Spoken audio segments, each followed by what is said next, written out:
Hello everyone and hello travelers. This is Aiza from Travel With Me Aiza, and today samahan niyo ako as a female solo traveler to Osaka, Japan. Hello everyone! We are now here in Osaka Castle Grounds. Papasok na kami sa entrance. So mga siguro 5 minutes nandun na kami. I'll show you the Osaka Castle later. Bye-bye!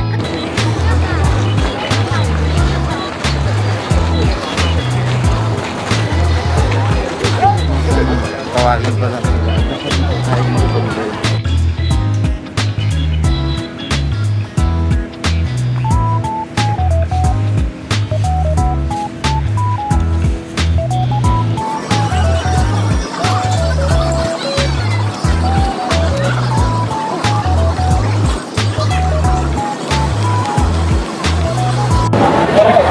Hello everyone! So it's 11 a.m. We are now here in Dotonbori. So I am actually lined up in a ramen shop here in Dotonbori. So I'm not so sure ano yung name ng restaurant na to, pero ang nakalagay dito sa Dotonbori King Emon. So hindi ko alam kung ito talaga yon, no? King Emon yung pangalan. So it's a ramen shop na typical of the Japanese ramen shop na pag order ka, ilalagay mo yung pera mo dyan and then may lalabas na ticket, and then yung ticket yung ibibigay mo sa kusina. So you don't order from a waiter, ganyan. So, hindi ko actually alam kung ano gagawin ko today. Kasi lumalabas sa AccuWeather na for the next 3 days that I am here, yung 3 araw na yun, uulan din. So, I'm thinking to buy shoes. Kasi meron naman akong shoes na isa kasi rubber shoes, pero medyo tela. So, pag mabasa yun, basa yung buong sapatos. So, feeling ko baka kailangan bumili ako ng isa pang sapatos.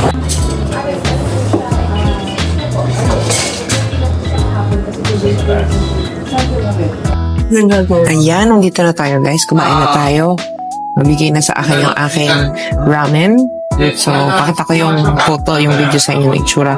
So, it's a light broth. Tapos ang pinili ko, thin noodles. Kasi pwede ring thick.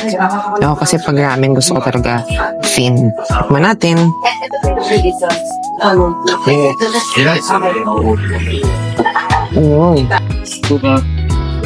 Yun nga, very thin yung lasa niya. Hindi ka nakakaumay. Sarap siya, sarap. So may kasama siyang pork, ano ba to? Shoulder ata to. May bamboo shoots, merong spring onions, tsaka syempre merong tamago or egg. Kain lang. Sarap. Girly yun. Ako, Jaisel ka na.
Ayan, so ito na, kakatapos na natin maglakad. So, naglakad ako kanina sa Dotonbori, and then instead of pumunta ako sa Shinsaibashi, which is yung nasa right side, pumunta ako sa left side, which is called the Ebisubashi Suji. So, para rin siyang shopping street. So, kanina, meron akong, nandun, nakita ko yung Onitsuka. So, napabili tayo ng sapatos na Onitsuka. And then, nag-ikot-ikot din tayo. Nakapunta tayo sa Book of Papinya. Sobrang, ang saya pala mamili doon kasi it's a second-hand shopping store. Ang maganda kasi sa Japan, bawal ang counterfeit dito, bawal ang fake. So talagang kapag may nakita kang mga gamit doon na lalo na kung branded, alam mo original siya. So pabalik na dapat ako ng hotel. Maaga pa actually 12:52 pa lang. So mag-1 o'clock pa lang. Kakatapos ko lang kumain ng ramen, di ba, for lunch kaninang mga 11 a.m.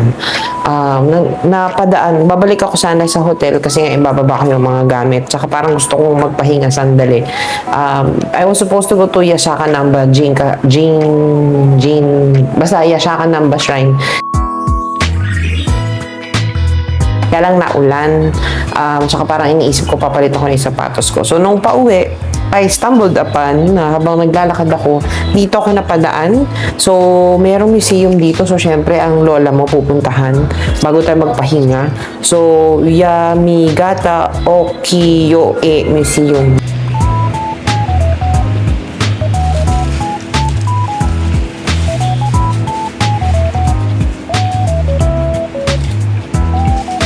So, it's 700 pesos for adults, and kung bata kayo, 300 for children. So, yung, it actually shows ukiyo-e at saka kamigata. So, kung makikita mo, ito yon. So, nung mga panahon ng nagkaroon ng mga kabuki, parang theaters, di ba? Nauso din yung ganitong klaseng art.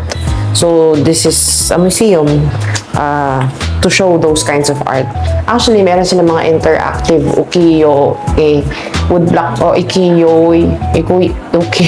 Hindi, sorry, na-murder ko yung pangalan. Ukiyo, woodblock printing experience. So, pwede ka magbayad ng 600 yen para matry mo.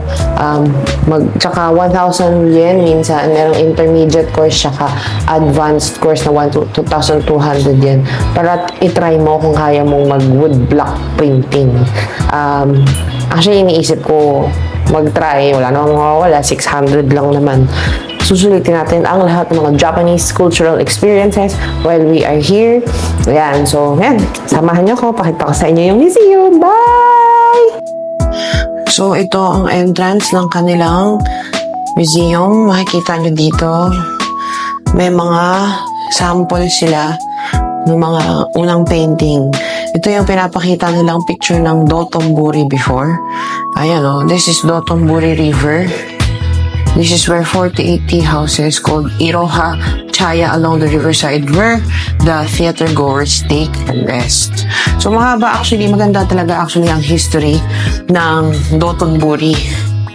Dito nga nagsimula before yung, kaya talaga siya naging kilala kasi nga people used to go here, go to theaters, eat, rest, gano'n.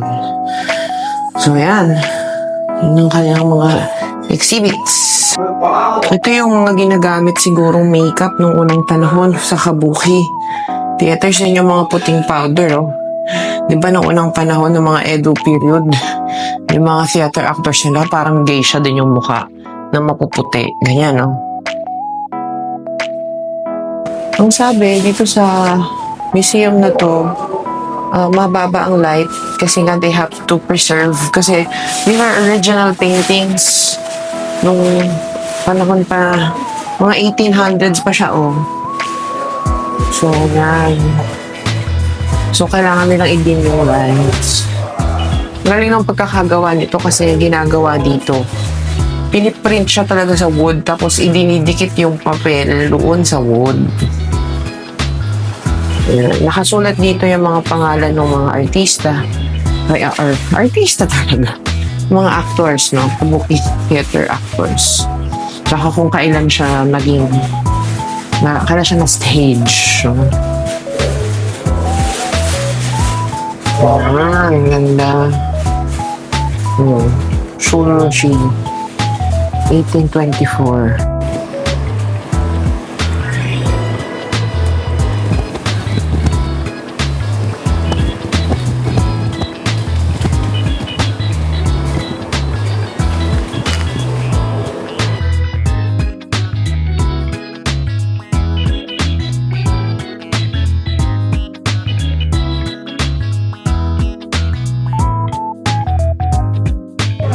Then, doon sa first floor ng museum, pagbaba mo ulit, meron naman sila doon mga merchandise shop.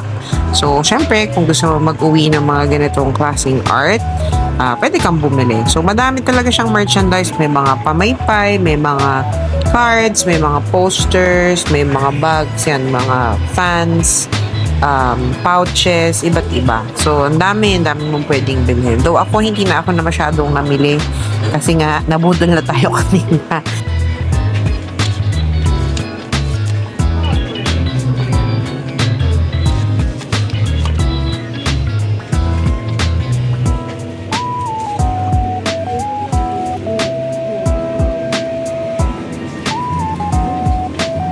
A few moments later. So today we will be trying the Tempura Torojiro restaurant. So nabasa ko sa Best of the Best Manila that this is one of the best tempura restaurants here in the Dotonbori area. So let's see their menu. So meron sila mga bento box na 1.5 tsaka 980. Then of course they also have different sushis and sashimis. Ayan, tingnan natin kung masarap. Tingnan talaga natin if it's true. So, ito na. Papasok na tayo sa loob. So, ito yung kanilang menu. They have sake. And then, meron tayong beer. And mga wine, whiskey. They also have sushi, sashimi, and oyster. Isip ko kung bumili ng oyster eh. Pero dapat ata, saka ako kakainin kapag nakakain na. Ayan. Tapos, ano ba yun? And then, meron sila nung kanilang tempura. So, ano sila, per piece, no? So, pwede kang umorder shrimp, yan. Fish, squid, yan. So, tapos meron din sila ng mga appetizer. Ay, hindi pala, gulay na tempura. So, tapos, after nun, bibigyan ka lang nila nito. So, take off mo lang. So, sige, tingnan muna natin. Ito yung itsura ng restaurant. So, yan si Kuya. Siya ang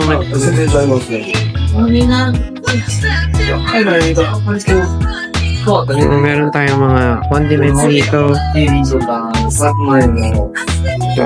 Tingnan natin, ha. Yung chili powder nila. Oh my gosh. Salts. Then, I don't know what this is. And then,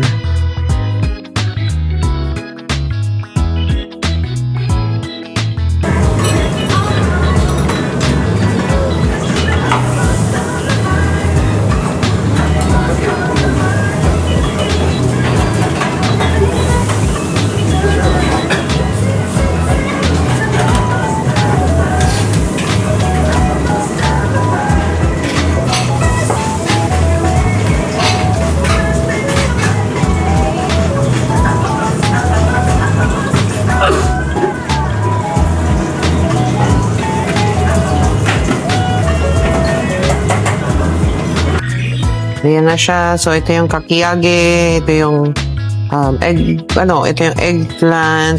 Ano ba to? I forgot kung ano to. Tapos, meron tayo nung, syempre, yung shrimp, meron tayong asparagus. Meron tayong scallops, ito. And then, nakalimutan ko sa totoo lang kung ano yung mga in-order ko. Sorry naman. So, yan, binigyan din tayo ng tempura sauce and of course, rice. So, you can choose.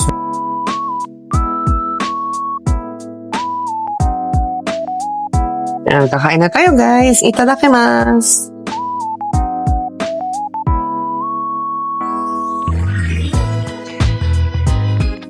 So, meron akong katabi ngayon.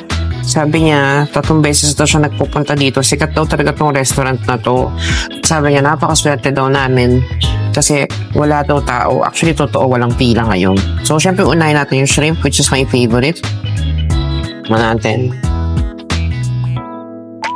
Yung sa pura sauce nila, ang daming radish.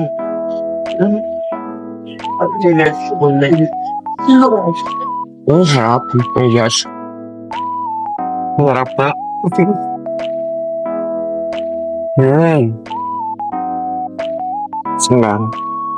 Gusto ko isa-isa na yun, oh.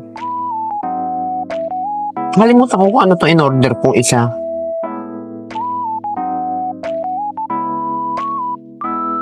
Hindi ko maalala kung ano to.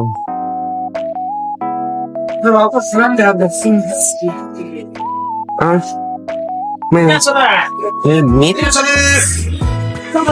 Parang hindi ko maalala kung order ako ng beef, pero may beef. Order ata ako.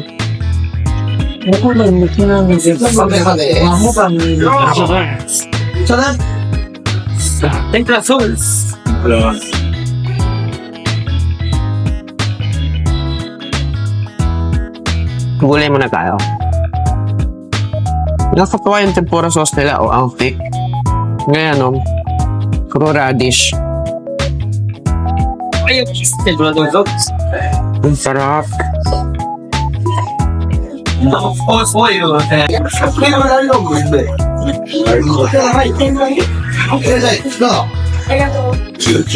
sarap, guys. Tignan naman natin asparagus. Hindi ko lang kung gagawin ko. Uubusin ko ba lahat? O saka ako mag-go on connect. So, magbabite ako sa prayer Ingrid. Nakakain na lang tayo, guys.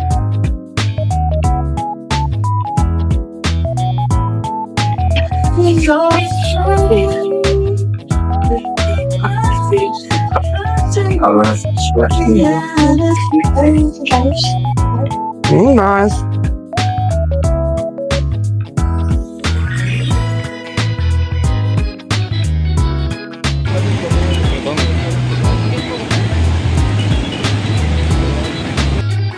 Thank you everyone for watching my vlog. If you enjoyed my vlog today, please don't forget to like, share, and subscribe sa aking channel. See you everyone and safe travel!